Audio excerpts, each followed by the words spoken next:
The gentleman is recognized for 5 minutes. Well, thank you. In his first speech in the British Parliament in 1789, describing the slave trade, William Wilberforce concluded telling his colleagues this. He said, "Having heard all of this, you may choose to look the other way, but you can never again say you did not know."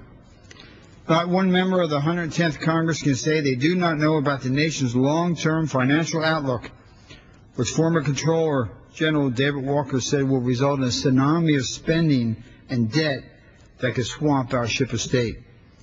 According to the Government Accountability Office, America is $5.3 trillion deep in publicly held debt and has an estimated $54.3 trillion in unfunded promised benefits.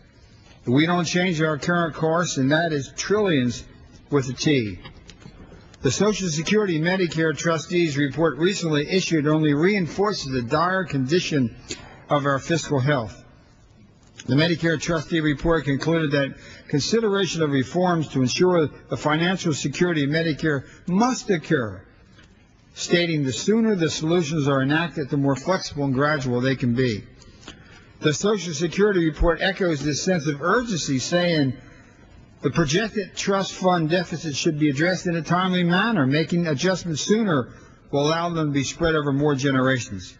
And if those dire projections are not enough to raise the warning flags, couple those with the fact that the value of the dollar is falling through the floor.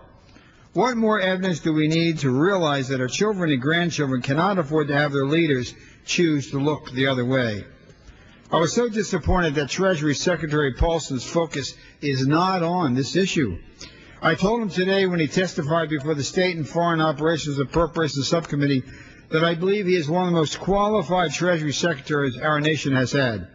He has a brilliant mind, but his attention isn't on the most fundamental of all issues, the economic future of America.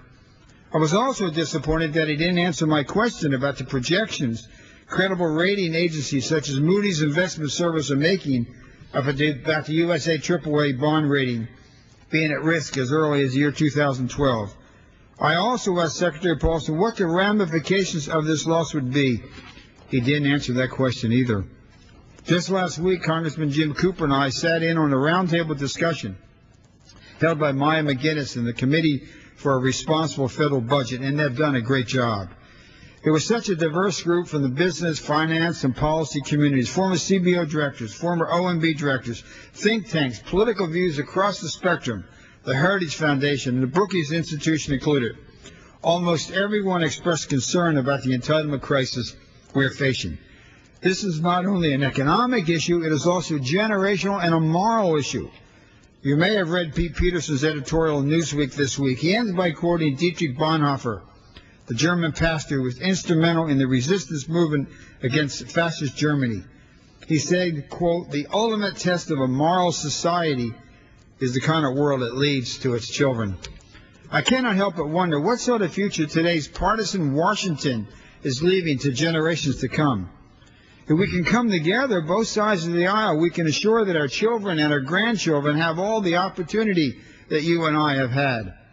Jim Cooper and I are working together on the Cooper-Wolf Safe Commission with over 80 bipartisan co-sponsors. If anyone has another viable plan to address our entitlement tsunami, we're anxious to hear it. But we cannot continue the status quo. Doing nothing is not acceptable. Wilberforce's admonition rings as true today as it did in 1789.